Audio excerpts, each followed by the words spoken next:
Avrasiyadakı geosiyasi vəziyyət məhz bizim gördüyümüz işlərin nə dərəcədə düzgün olduğunu sübut edir. Cənub qaz dəhlizi tamamilə yeni marşrutdur. Təşəbbüskar olduğumuz bu layihədə enerjinin şaxələndirilməsi məsələlərinin tam şəkildə əhatə edildiyini görürük. Bugün Azərbaycan 8 ölkəyə qaz nəql edir ki, onlardan 6-sı Avropa ölkəsidir. Ötən il Avropada istifadəyə verilmiş interkonnektor layihələrinin təməlində ilk növbədə Cənub qaz dəhlizi layihəsi dayanır. Azərbaycan həmçinin yaşıl enerjiyə keçid prosesində iştirak edir. Bu il Azərbaycanda Yaşıl Dünya naminə həmrəylik ili elan olunmuşdur. İmzalanmış müqavilələrə və anlaşma memorandumlarına əsasən 2030-cu ilədək biz 5000 meqavata qədər, yəni 5 gigavat günəş və külək enerjisi istehsal etməyi planlaşdırılır. Azərbaycana COP29-a sahiblik edən ölkə olmaq şərəfi nəsib olur. COP29-un Azərbaycanda təşkil edilməsi qərarı yekdil qərar, beynəlxalq birliyin ölkəmizə hörmətin əlamətidir və bizim tədbirə ev sahibliyi etmək və bu işə töhfə vermək istəyimiz yaşıl gündəliyimizi nümayiş etdirir.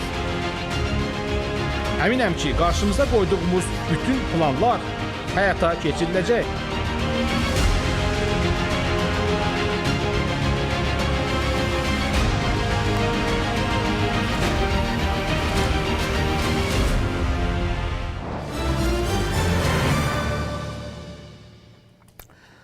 Gündəmi formalaşdıran həm də dəhlizlər məsələsidir. Çünki onlar insanları, xalqları bir-birinə yaxın eləyir.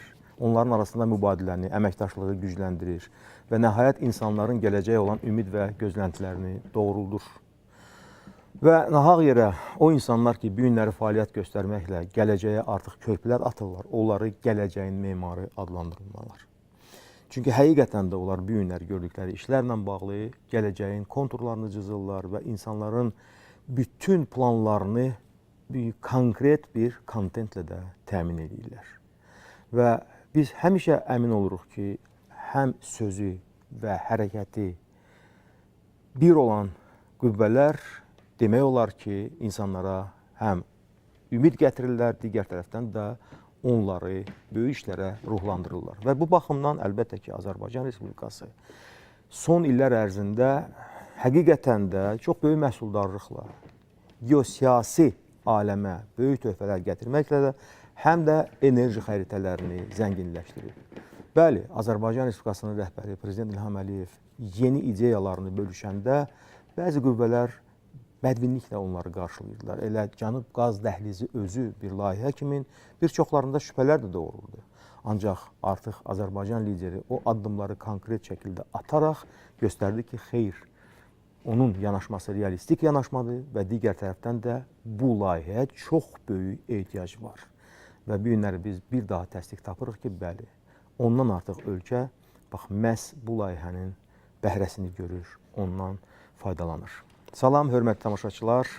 Hər vaxtınız xeyir. Bilirsiniz ki, bu günləri Azərbaycan paytaxtında çox vacib bir hadisə baş verdi və demək, Cənub qaz dəhlizi Məşvərət Şurasının çərçivəsində Nazirlərin 11-ci iclası keçirildi və eləcə də Yaşıl Enerji Məşvərət Şurasının çərçivəsində 3-cü Nazirlər görüşü keçirildi. Əlbəttə ki, bu tədbir çox vacib tədbirdir və onun beynəlxalq aləmdə həm də mahiyyəti bütün çalarları ilə özünü nümayiş etdirir. Çünki həqiqətən də indi dövrümüz fəal inteqrasiya dövrüdür və biz nəzər yetirəndə ki, bax bu çərçivədə ildən ilə iştirakçıların sayı artır. Əmin oluruq ki, bəli, Azərbaycanın çağırışlarına səs verənlər həqiqətən də çoxdur və onlar öz fəallıqlarını da əsirgəmirlər ki, ümumi prosesdə iştiraklarını artırsınlar. Bu günləri bax, axşamki proqramımızda biz bu məsələyə mənim qonaqlarımla birlikdə münasibət bildirəcəyik. Demək, İqtisadiyyat Nazirinin Energetika Nazirinin müşaviri. Azərbaycan Respublikasının Energetika Nazirinin müşaviri Zəminə Əliyeva, demək, iqtisadçı ekspert Elman Sadıqov və Azərnews qəzetinin Baş Nazirin müavini siyasi şərhçi Elnur Əmbəroğlu. Bir daha mən sizə salamlayıram.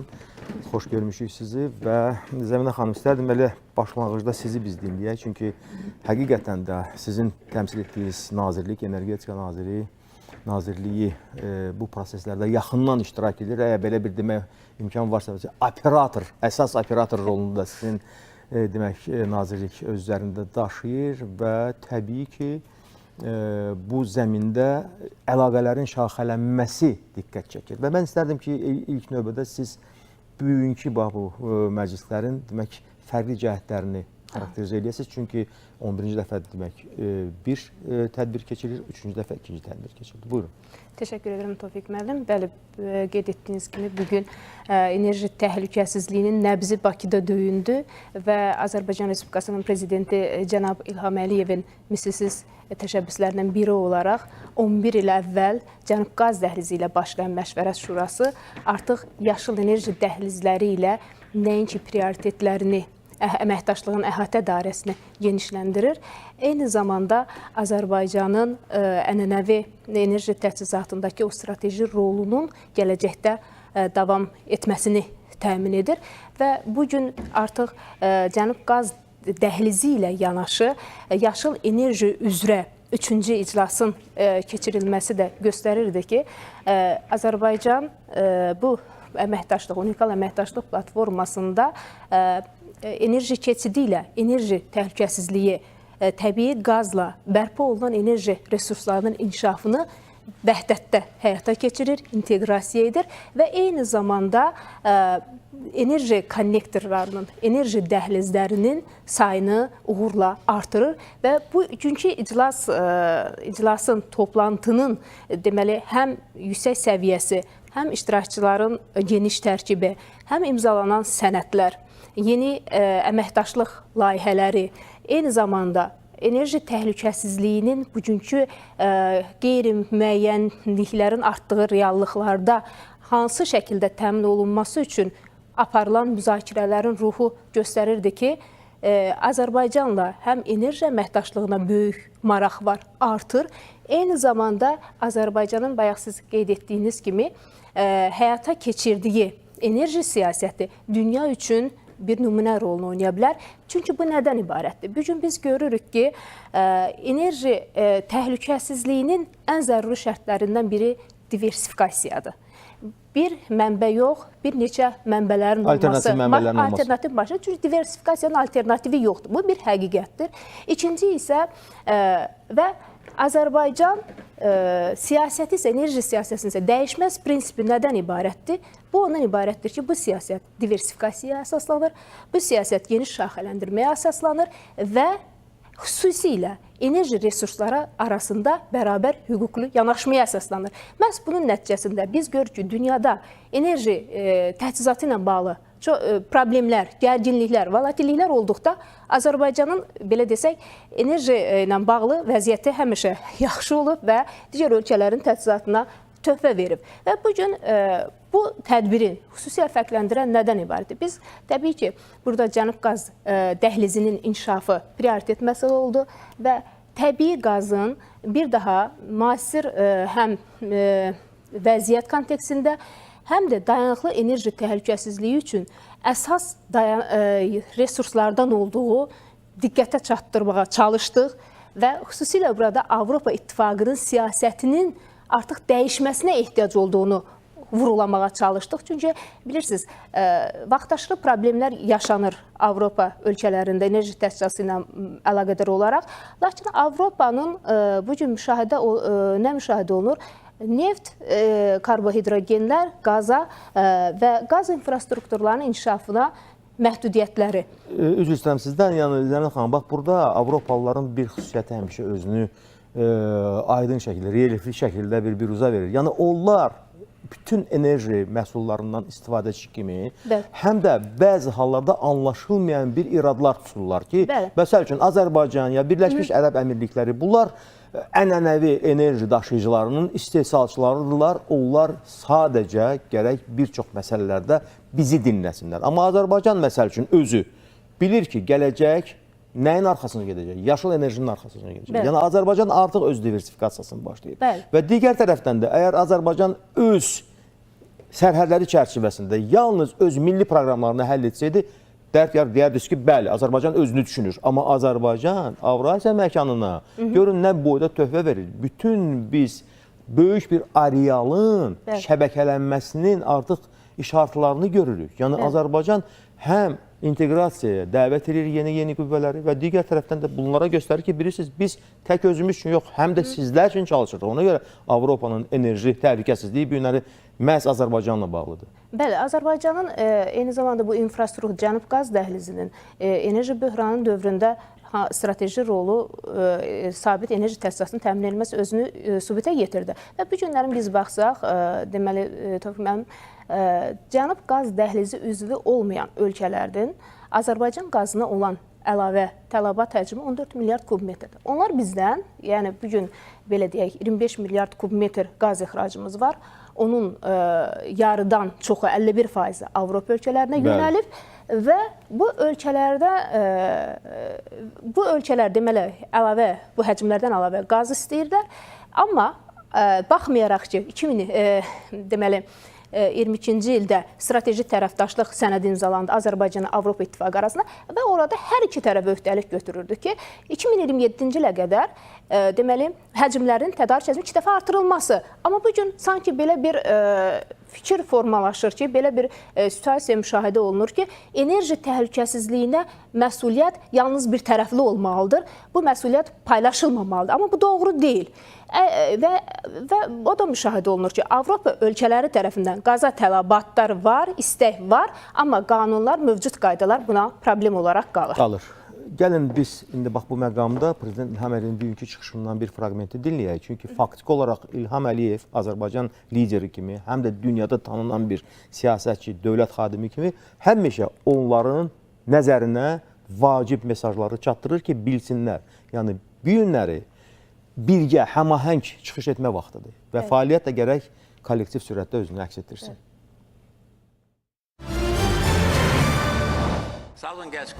Cənub qaz dəhlizi hamımız üçün böyük uğur hekayətidir.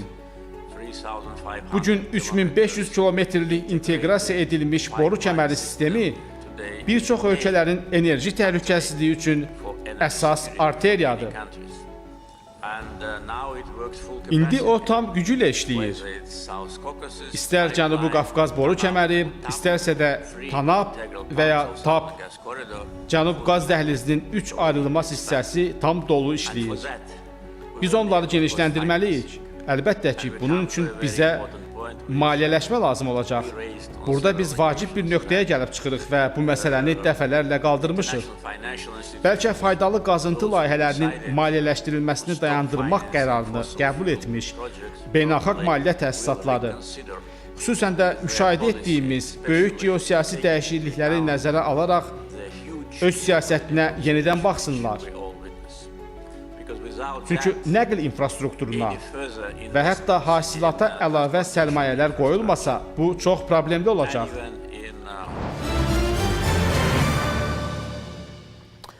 Elməm, çox vaxtında səslənmiş bir təklif və hətta mən deyərdim bir xatırlatmadır. Çünki faktiki olaraq indi əgər proseslər genişlənmə istiqamətində o kontekstə gedirsə, yəni maliyyə təsisatlarının, institutlarının bir növ, belə deyək də, əllərini cibinə salma istəməmələri qayğılandırır bizim hamımızı. Yəni, bütün elə istehlakçıların özünü və s. Bax, bu Nizamina xanım danışdı ki, yəni, faktiki olaraq biz böyük bir şəbəkə yaradırıq burada. Yəni, elə bir institusional tərzdə indi fəaliyyət gedir ki, burada hamı gərək öz, belə deyək də, yaxasını kənara çəkməsin və maliyyə institutları da gərək öz məsuliyyətlərini boyunlarına atmasınlar. Siz bilən, indi bax, bu istiqamətdə hər hansı bir dəyişiklik gözlənilir yoxsa yox?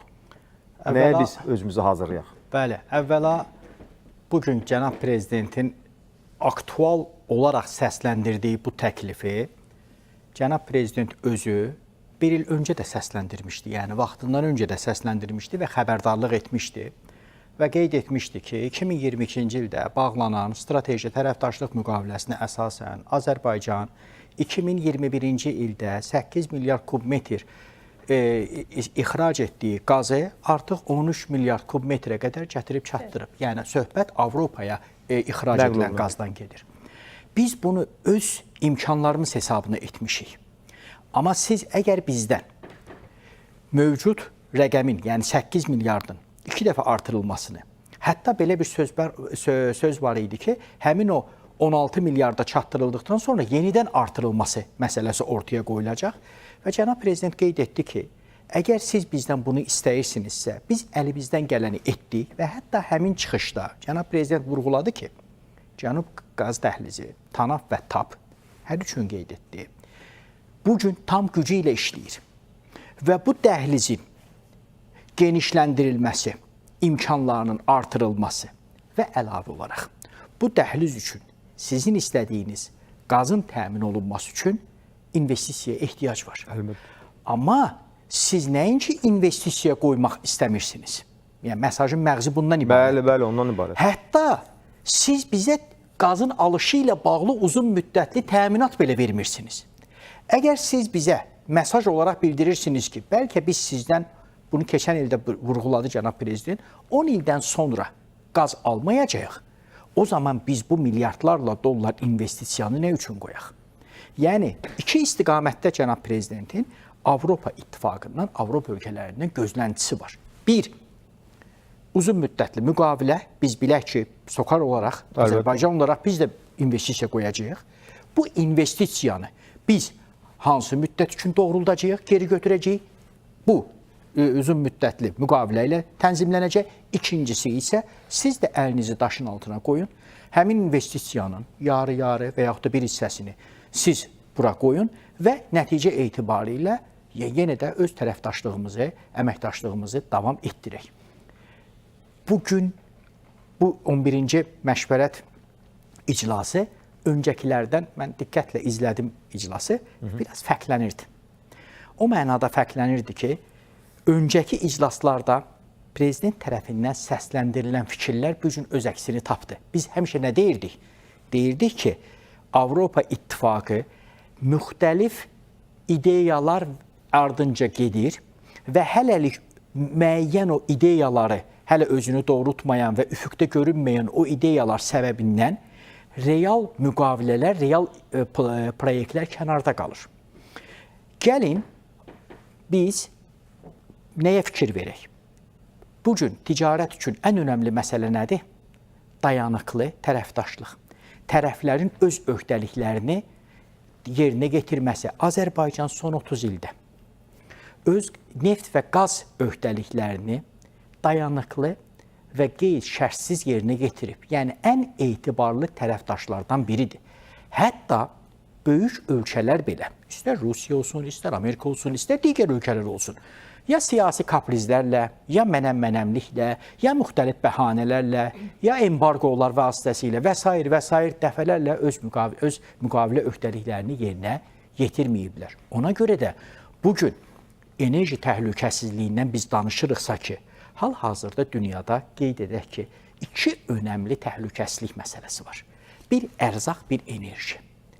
Və ərzaq təhlükəsizliyinin özü də enerji təhlükəsizliyindən keçir.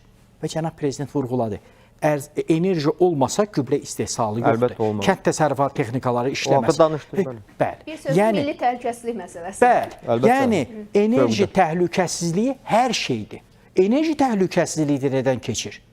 Dayanıqlı və etibarlı tərəfdaşlıqdan. Biz sizə bunu təklif etmirik. Biz sizə bunu indiyə qədər göstərmişik. İndi söz sizin. Söz sizindir də. Yəni top sizin tərəfinizdə də bax görün onu necə vuracaqsınız və hara vuracaqsınız. Hədəf bəllidir. Hədəf bəllidir və burada bilirsiniz onlar hər halda qərblilərin belə bir şakəri var. Onlar heç vaxt tələsmirlər investisiya etməyə və əlavə nə bilim zəmanət tələb eləyirlər. Sonra həllini tapmış məsələlər ətrafında lazımsız müzakirələrə başlayırlar və əlbəttə ki, burada mən deyərdim ki, siyasi motivlər də var. Gəlin, prezidentimizin daha bir fraqmentini biz dinləyək bugünkü çıxışdan, çünki onlar hamısı demək olar ki, günün kontekstinə oturuşur. Biz nəhəng hasilat və nəql etmə layihələrinin icrasını mümkün etmiş korporativ maliyyələşmə, o cümlədən borca götürülmüş pul vəsaitlərinin kombinasiyasında böyük təcrübəyə malikik. Azəri Çıraq Günəşli, Şahdəniz və Abşeron. Bütün bunlar bugün bir çox ölkələrin enerji təhlükəsizliyini təmin edən neft və qaz yataqlarıdır. Bir neçə ildən sonra bir çox digər neft-qaz yataqlarının da istismarına başlanılacaq. Beləliklə, müqavilələr artıq imzalanıb, işçi proqram təsdiqlənib. Boru kəmərlərinin çəkilməsi, Bakı-Tbilisi-Ceyhan, Bakı-Supsa, neft boru kəmərləri və həmçinin Cənub qaz dəhlizi. Bütün bu işlər qeyd etdiyim kimi, bütün iştirakçılarla əməkdaşlıq sayəsində görülmüşdür. Beləliklə, faydalı qazıntı layihələrinin maliyyələşdirilməsinin dayandırılması siyasəti başlayanda bu investorlara, şirkətlərə, ölkələrə müsbət olmayan siqnal göndərir. Bir sözlə, düşünürəm ki, həmin mühüm məqam da ola bilsin müzakirə ediləcək.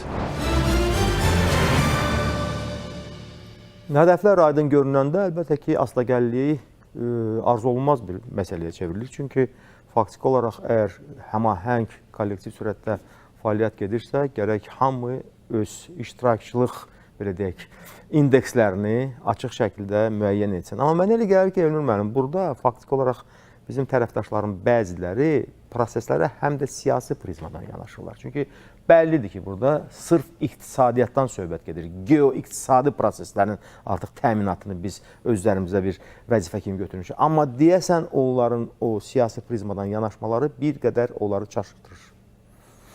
Tofiq müəllim, siz düz vurğuladınız. Avropa İttifaqı son 10 ildə, siz baxsaq onların siyasi kursuna çox dəyişikliyə uğrayırlar. Yəni bundan əvvəl hətta son 6 aya biz baxaq COP29-dan ta bu günə qədər.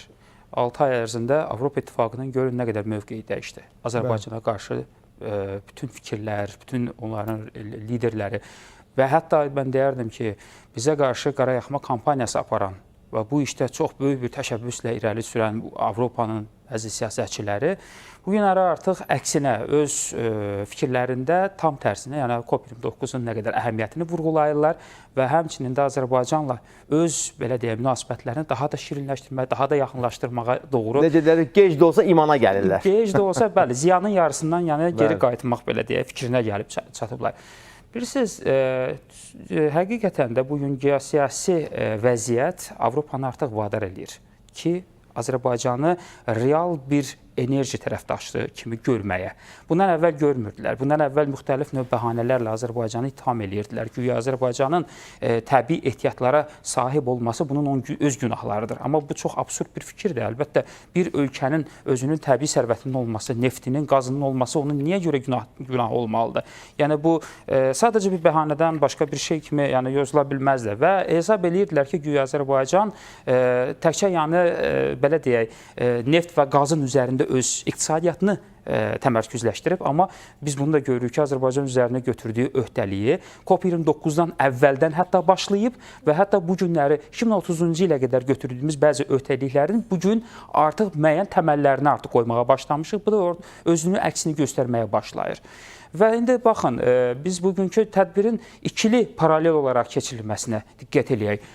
Həm Cənub qaz dəhlizi, həm də eyni zamanda paralel olaraq yaşıl enerji məsələsini biz eyni paralel sürürük. Yəni bu bir növ həm tədbirin keçirilməsi ilə, həm də Azərbaycanın apardığı real siyasətin də öz təzahürü idi ki, Azərbaycan eyni zamanda cənab prezident də vurğuladı ki, biz enerji, yəni deyək qaz təchizatını artırmaqla yanaşı Avropaya, bununla yanaşı həm də qaza, yəni qənaət etməkdən ötürü yaşıl enerjini də təchiz edirik bir tərəfdən. Təxminən 6,5 gigavat gücündə 2030-cu ilə qədər Azərbaycan artıq yaşıl enerji istehsal etmək qərarına. Bu da təxminən bizim ixrac etdiyimiz qaza 4,5% qənaət etmiş olur. Bu da özü böyük bir yəni addımdır təbii. Azərbaycan üçün bu qısa bir müddətdə və tək bir Azərbaycanın təchizatçısı olmaq, qoca bir planet üçün, qoca bir qitə üçün. Yəni bu ölçüyə sığmayacaq bir dərəcədə də Azərbaycan üçün götürdükdə Azərbaycanın miqyasını, ölkənin öz kapasitəsini, yəni tutumunu götürsək, bölgəyə bu günləri əslində Avropa İttifaqı bir tərəfdən həm qısqanclıq nümayiş etdirir, həm də bir tərəfdən bunu təqdir etməkdə də bir qədər özünü necə deyirlər, istəmir tam belə can çəkir. Can çəkir, yəni can çəksə bunu təqdir eləməyə başlayıb. Bu da onun təbii ki, Azərbaycandan müəyyən qədər asılılıqlarından irəli gəlir. Çünki biz bilirik, yəni siyasət necədir, yəni geosiyasi reallıqlar nədir Avropada? Avropanın enerjiyə çox ehtiyacı var, hətta hava qədər, su qədər ehtiyacı var və Azərbaycandan da başqa alternativ olaraq onun Avrasiya yəni məkanına, yəni Çinə qədər uzanacaq yolunun üzərində Azərbaycan dayanır məhz və Azərbaycanla onun real olaraq bu günləri həm strateji tərəfdaş olması və onun üzərindən də həm də uzaq şərqə qədər uzana bilməsinin yeganə yaşıl işığı Azərbaycandan keçir. Ona görə də bu günləri Avropanın siyasətində biz artıq müəyyən dəyişkənliyi görürük. Amma bir şeyi də demək lazımdır ki, bu dəyişkənlik o qədər də yəni müsbət qarşılanmaya da bilər. Çünki biz yenə də qeyd edək, cənab prezidentin vurğuladığı kimi etibarlı, daha dayanıqlı, daha qarantiya biz gözləyirik ki, Avropa tərəfindən ki, bu qədər qoyduğumuz investisiyanın qarşılığında bizim belə deyək, dayanıqlı bir əlaqələrimiz mövcud olsun. Bundan sonra 10 il deyə, 20 il bundan sonra baxdığımız bu gələcəkdə də hər hansı bir yəni dəyişikliklərə uğramasın. Yəni bu, çünki burada böyük bir vəsaitlərdən söhbət gedir. Bu kiçik məbləğ deyil və Azərbaycan hətta bu gün də təkcə özünü və region dövlətlərinin deyil, hətta digər bir qitənin bir neçə ölkələrinin enerji təminatçısı rolunu oynayır və hesab edirəm ki, Avropalı liderlər bunu çox ciddi qəbul etməlidir və müəyyən o siyasi ambisiyalarını artıq kənara bir dəfəlik qoymalıdırlar. Əlbəttə. Və iqtisadiyyatı daha da ciddi şey. Çünki bilirsiniz, siyasət başqadır, amma iqtisadiyyat başqadır. Amma iqtisadiyyat daha ciddi məsələlərdir. Çünki burada insan həyatı, insan faktorudur. Burada milyonlarla insanın həyatı, onların yaşam tərzi burada əsas ön planda dayanır. Ona görə də o insanların həyatı ilə belə qumar oynamış ola biləcəklər. Yəni Donald Trump'ın dediyi kimi. Yəni Azərbaycanın nümayiş etdirdiyi dinamik bir mövqeyi var. Onlar nəinki ona uyğunlaşamıyor, yox, uyğunlaşmaq istəmirlər. Faktiki olaraq bir növ bizim əlimizdən də tutub dartırlar kənara ki, biz bir qədər tempimizi azaldaq. Amma əslində mən deyərdim ki, bu elə onların özünə gələcəkdə çox böyük bir problemlər vəd edir. Çünki faktiki olaraq Azərbaycan kimi tərəfdaşı axtarıb tapmaq və onunla işbirliyi qurmaq özlüyündə böyük uğurdur və gözəl də anlayırlar. Başa düşürlər ki, yəni bayaqlar siz də buyurdunuz Elman müəllim ki, Azərbaycan öz həmişə öhdəliklərinə sadiqdir. Yəni biz heç kəsi belə deyək də düzdə qoymamışıq. Əksinə vaxtında bütün işlərin hamısını görürük. Hazırlığımız yüksək səviyyədədir, təşkilatçılığımız yüksək səviyyədədir və bunu görə yenə də bizə minnət edirlər. Avropanın özünün paradoksal siyasəti var. Biz özü də çox bilmir, heç bilmir ki, nə istəyir bu. Bəzən olur ki, məsələn, yaşıl enerji haqqında böyük şüarlarla çıxış edirlər ki, yalnız dünya yaşıl enerji üzərində qurulmalıdır. Amma bu bilirsiniz, absurddur. Bugünkü dünyamız biz artıq bir neçə əsrdir ki, dünya bütünlükdə demək olar ki, faydalı qazıntılar deyə bu neft və qaz üzərində qurulub. Bütün enerji, yəni təchizatımız bunun üzərində köklənib və bunu köklü şəkildə dəyişməyin yəni inandırıcı deyil. Bugün buna bəlkə də trilyardlardan da çox, kvintilyardlardan da çox belə vəsait lazımdır ki, dünyanı sıfırdan dəyişək və biz hər şeyi yaşıl enerjiyə inteqrasiya eləyək. Bu mümkün olan bir şey deyil. Bir də yerin ümumiyyətlə faydalı qazıntıları var. Bu təbii sərvətlər ki var, neft və qaz. Bunlar istifadə edilmək üçün yaradılıb. Yer üzərində, yerin altında və bu istifadə edilmədiyi təqdirdə də böyük bir fəlakətlərə gətirib çıxaracaq. Çünki onlar enerjidir və enerji istismar edilməlidir müəyyən vaxtlarda ki, və ondan faydalanmaq olsun. Bu, insan üçün yaradılan bir məfhum. Onlar isə tam bunlardan üz çevirərək utopik bir yəni, nəzəriyyə irəli sürürlər və sanki yaşıl enerji gözəl bir yəni, ideyadır, əlbəttə. Amma bunu paralel şəkildə, bugünkü ilə məsələ Azərbaycanın keçirdiyi tədbir formasında, dünyada da bu tətbiq olunmalıdır bu formada. Paralel və proporsional şəkildə. Və Avropada, ümumiyyətlə Qərb dünyası ümumilikdə gərək bilsinlər ki, yəni, digər ölkələrin, o cümlədən də Azərbaycanın alternativ variantları da var. Bilirsiniz, biz tək Avropaya, tək Qərbə doğru baxmırıq, həm də Şərqə bizim baxışlarımız var. Və mən istərdim, Zəminə xanım, bax, bu günləri demək çərçivədə bu iki tədbirin çərçivəsində, həm də görüşlər baş tutdu, orada imzalanma mərasimləri olub, onlara münasibət bildirəsiniz. Çünki, məsəl üçün, şəxsən mənim üçün, bizim qardaş olan bizə, Qazaxıstan və Özbəkistanla bu günləri imzaladığımız o memorandum çox vacib bir hadisədir. Tarixi, strateji əhəmiyyətli bir hadisədir. Mən istədim o məsələlər siz köklənəsiniz. Aha, bəli. Mən bu sizin sualınıza cavab verməzdən əvvəl kömək olaraq bir fikir söyləmək istəyərdim ki, bugün biz orada həm də bu mövqeyi diqqətə çatdırmaq istədik ki, enerji keçidinə rasional yanaşma olmalıdır. Və bu rasional yanaşma da müəllimin artıq qeyd etdiyi kimi, bugün dünya iqtisadiyyatı 110, belə deyək də, təxminən trilyonluq dünya iqtisadiyyatı karbohidrogen sektorunun üzərində qurulub. Və araşdırmalar, təhlillər göstərir ki, son 34 ildə enerji balansında əgər 90-cı illərdə karbohidrogenlərin payı deməli 85% idisə, 34 il ərzində cəmi 5% azalıb. Baxmayaraq ki, 2024-cü ildə külək, günəş enerjisindən elektrik istehsalı pik nöqtəyə çatıb, rekord olub. Eyni zamanda amma karbohidrogenlərdən də deməli istifadə pik həddədir. Ona görə də bunu rasional baxmaq lazımdır. Karbohidrogenlər uzun müddət enerji balansında qalacaq və bu zəruri investisiyaları tələb edəcəkdir. Bu siyasi mülahizələrdən, baxışlardan, ideologiyalardan asılı olmayaraq. Amma bu gün biz nəyi həm də irəli sürürük? Rasional enerji keçidi nə deməkdir? Yaşıl enerjinin də üstünlüklərini qəbul edərək onu həyata keçirmək. Və bu gün Azərbaycan Zəngin o enerji potensialı əsasında 4 yaşıl enerji dəhlizi layihəsini irəli sürüb və bu formatda inkişaf elətdirir. Bunun birincisi bilirsiniz, Xəzər, Qaradəniz, Avropa yaşıl enerji dəhlizidir. Bu, Azərbaycandan, Xəzərdən keçməklə Gürcüstan, Rumıniya, Macarıstan əhatə edir və bu layihəyə 4 gigavat ilkin mərhələdə elektrik enerjisi ötürüləcək və bu 4 gigavat deməli hesablamalara görə deməli hardasa 3 milyard qaz deməkdir, qazın ekvivalentidir. Və bu Avropa üçün də biz baxdıqda, məsələn, keçən il Avropa İttifaqının elektrik enerjisinin 13%-i qazdan əldə edilib. Bəzi ölkələrdə isə bu 30-40%, hətta Moldovada 90%-ə çatır. Yəni biz artıq onların o enerji, elektrik enerjisinə olan ehtiyacını qazdan əlavə elektrik enerjisi, yaşıl elektrik enerjisindən verərək həm enerji keçidinə kömək edir, həm də enerji təhlükəsizliyinə əlavə mənbələr, əlavə marşrutlar, interkonnektorlar gətiririk və dərin bir diversifikasiyaya nail oluruq. Bu bir layihə və bu layihə artıq mən dediyim birinci bu bizim dəhlizimiz reallaşmaq üzrədir. Texniki iqtisadi əsaslandırma bu ilin ortalarında başa çatacaq və artıq biz bunu müəyyənləşdirdik 2030-cu ildə bu layihə istismara verilsin. Bu gün də onun ətrafında bir görüş oldu nazirlər səviyyəsində.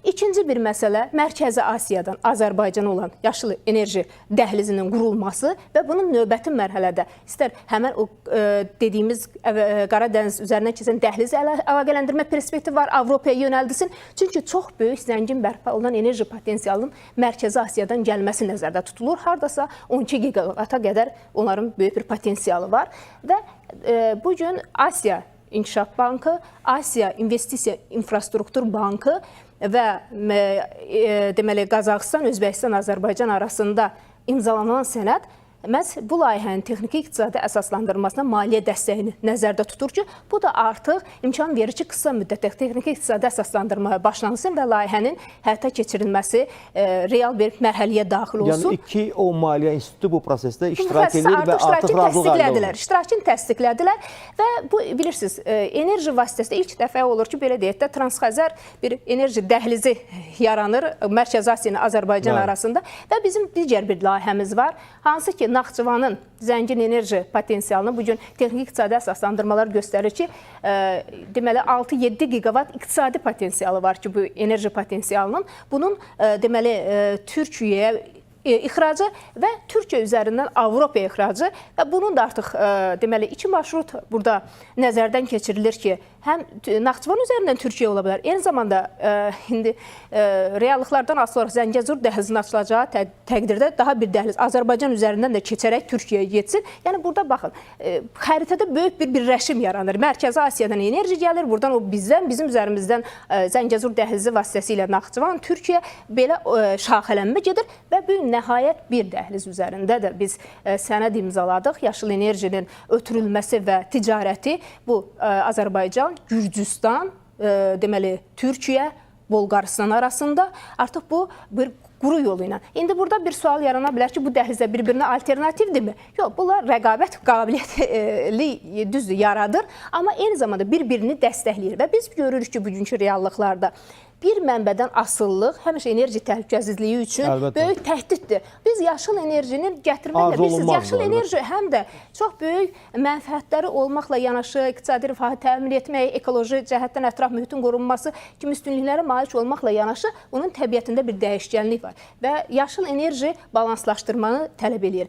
Geniş ölkələr arasında interkonnektorların qurulmasını tələb edir. Tutaq ki, Azərbaycanda Xəzər dənizi dünyada ikinci yerdədir enerji pasifik. Şimal dənizində tutaq ki, problemlər yarananda, oradan enerjisini alanda, burada Xəzər dənizindən ötürən enerji bu birini kompensasiya eləsin və dünyanın bugün buna böyük ehtiyacı var və bu interkonnektorlarda sevindirici haldır ki, Azərbaycan vasitəsilə Azərbaycan üzərindən həyata keçirilməsinə start verilir və bu 4 layihə üzərində paralel eyni şəkildə işlər davam etdirilir. Mən onu sizə deyim ki, Avropa İttifaqının bəlkə də o yaşıl enerji siyasətinə uyğun olaraq, eyni zamanda Azərbaycanın o strateji tərəfdaş roluna olan inamın nəticəsi də olaraq deyərdim ki, bütün bu layihələrin hər birində nə qədər iclaslar keçirilibsə iştirak ediblər, öz dəstəklərini nümayiş etdirirlər və belə desək, yaşıl enerji dəhlizlərinə, Azərbaycandan yaşıl enerji ixracında yaşıl işıqları var Avropa İttifaqının. Biz bunu deməli bu görüşlərdə bir daha gördük, müşahidə elədik və mən sizə bir şey deyim ki, Azərbaycan həm də bu Məşvərət Şurası vasitəsilə bir daha göstərdi ki, həm özünün enerji balansını yaşıllaşdırır, şaxələndirir. Məsələn, həm də ixracı, təchizatdakı rolunu şaxələndirir bərpa olunan enerji ilə. Bir-iki rəqəmləri diqqətə çatdırmaq istəyirəm. Bizim 2030-cu ilə bərpa olunan enerjinin, quraşdırılmış gücdə bərpa olunan enerjinin payının 30%-ə çatdırılması hədəfimiz artıq yenilənib və bu 2030-cu ildə biz bunun artıq 38%-ə çatdırılmasını planlayırıq və bu tamamilə, belə deyək, fərziyyələrə, planlara əsaslanmır, real işlərə əsaslanır. 10 elektrik stansiyasının 2027-ci ildə istismara verilməsilə bu 33%-dən çox bərpa olunan enerjinin quraşdırılmış gücə payına çatdırılması deməkdir və 10 stansiyanın artıq biri, bilirsiniz, 2023-cü ildə istifadəyə verilib, 240 meqavat bu ilin sonunda istismara veriləcək, digər 8 stansiya 2027-nin və biz burada nə görürük? 2030-cu ildə əlavə 27-dən sonra 700 meqavat, 2700 meqavatla biz 1,5 milyard qaza qənaət edirik və bu 1,5 milyard həm də Avropaya əlavə qaz mənbəyidir. Amma burada da sual çıxır. Bu bərpa olunan enerjidən istifadə edərək qənaət olunan qazı da Avropaya ötürmək üçün infrastrukturun inkişafına ehtiyac var. Yəni ona görə də bu siyasəti biz diqqətə çatdırdıq ki, müəyyən qədər dəyişiklik etmək lazımdır. Təşəkkür edirəm. Bizim çox az vaxtımız qalır, 2 dəqiqə. Yəni yeni hədəflər bəllidir və proqnozlar, bax sizin proqnozunuz nədən ibarətdir? Çünki prezidentin çağırışları oldu və hamı onları eşitdi. Eləcə də mətbuat vasitələri bütün dünyaya yayılıb. Mən qısa olaraq qeyd edeyim Tofiq müəllim. Birincisi, sual olunur ki, nə üçün COP29-da çıxış etməyə o qədər də həvəsli olmayan Avropa İttifaqı öz komissarını 11-ci bu Nazirlər Məşvərət iclasına göndərdi. Və orada önəmli məsələlərdən biri budur ki, dünəndən etibarən ki, tarifləri elan etdi Trump, dünyanın iqtisadiyyata və siyasətə olan görüşü tamamilə dəyişdi, o cümlədən Avropa İttifaqında. Çünki Avropa İttifaqı artıq Amerika ilə olan münasibətlərini, iqtisadi münasibətlərini yenidən baxır və Avropa İttifaqının da Rusiya qazı kəsildikdən sonra, Gazprom bazardan çıxdıqdan sonra əsas təminatçısı Amerikanın deməli maye qazı idi və Amerikanın artıq tariflərlə bağlı bu mövqeyindən sonra Avropa İttifaqı anladı ki, bundan sonraki dövrdə öz siyasətini dəyişməlidir və daha etibarlı tərəfdaşlar tapmalıdır. Bu tərəfdaşlardan biri Azərbaycandır. Ona görə də mən düşünürəm ki, bundan sonraki dövrdə həm investisiya ilə bağlı ənənəvi enerjiyə, həm də alternativ enerjiyə investisiya bağlı və o cümlədən dəhlizlərin inkişafı, dəhlizlərin onu da diversifikasiya olunmuş, tamamilə doğru buyuruldu. Dəhlizlərin məhz Avropaya deməli inteqrasiyası bu çox önəmli bir məsələdir. Avropa Birliyi bundan sonraki dönəmdə bu məsələdə daha maraqlı olacaq və üzünü Avrasiyaya, Asiyaya və Azərbaycana, Qafqaza çevirməkdə daha israrlı olacaq. İnşallah. Elnur müəllim, təbii ki, Azərbaycanın proseslərə həm yanaşması, həm verdiyi təkliflər, innovativ baxışları siyasi dairələri də gərək açsın və onlara bir növ həm də bir mesaj kimi çatsın ki, bir qədər özlərinin o lazımsız inadkarlığını azaltsınlar. Bax, bu baxımdan mən elə gəlir ki, məhz bax bu çərçivədə ki, biz enerji təhlükəsizliyindən danışırıq və həm də sənaye təhlükəsizliyindən, eləcə də yeyinti məhsullarının təhlükəsizliyindən, bax, Avropalılar bundan gəlir, mənə elə gəlir ki, özləri üçün Mənə elə gəlir ki, Avropalılar buna bir dəfə onların başı əhlək daşına dəyib və onlar bunu görüblər. Rusiya ilə necə ki, Ukrayna müharibəsi başlayanda ilk dəfə onlar qazın kəsilməsi zamanı sərt qışın soyuğunun şilləsini aldılar. Və onlar bilirlər ki, enerji təchizatına ehtiyacları var və bundan sonra daha adekvat, daha ağıllı davranmalıdırlar bu məsələdə.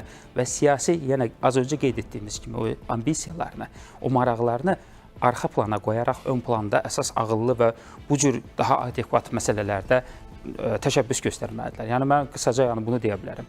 Aydındır, əlbəttə. Yəni faktiki olaraq Azərbaycan öz belə deyək də geosiyasi çəkisinə görə həddən artıq böyük bir işlərə qol qoyur, imza atır. Digər tərəfdən biz həm də tələbkarlıq kimin bugünkü reallıqlardan yaxın bir neçə, hətta 10 illər deyək ki, bu məsələlər hətta mən deyərdim öz masştabını daha da genişləndirəcək və Avropa bunun daha vacib olduğunu yavaş-yavaş anlamağa başlayacaq. Əlbəttə, çünki onların birincisi gözləntiləri var. Digər tərəfdən də siz özünüz durdunuz, gəldiniz Azərbaycanda, Ursula von der Leyen gəldi, memoranduma imza atdı. Yəni bu sizin istəyinizdir, həm də ehtiyacınızdan forumlarda qıraqdan çıxış edərək bu məsələ barədə öz rəyini bildirir. Güya Azərbaycan, Türkiyə, Ermənistan sərhədlərinin açılması daha təhlükəsiz dəhlizlər və s. ehtiyacınız varsa, amma bunun üçün nəsə edə bilərdilər onlar da bundan əvvəldə. Nəsə ehtiyacları varsa onu gərək danmasınlar və biz gözəl başa düşürük ki, həm istəyirsiniz, həm də bizə minnət edirsiniz. Yəni belə bir yanaşmanın heç bir yeri yoxdur, ona ehtiyac da yoxdur və istər-istəməz Azərbaycan qarşısına qoyduğu planların hamısını, hədəflərini müəyyən edib və onlara doğru hərəkətini də davam edəcək. Buyursunlar, necə deyərlər, bizdən bir ibrət götürsünlər. Çox sağ olun, hörmətli qonaqlar. Mən təşəkkür edirəm maraqlı yanaşmalarınıza görə və sizə uğurlar diləyirəm. Beləcə, hörmətli tamaşaçılar, bizim söhbətimiz artıq yekunlaşır və sizə də mən təşəkkürümü bildirirəm ki, bizi tək buraxmadınız. Salamat qalın, efirdə görüşənədək.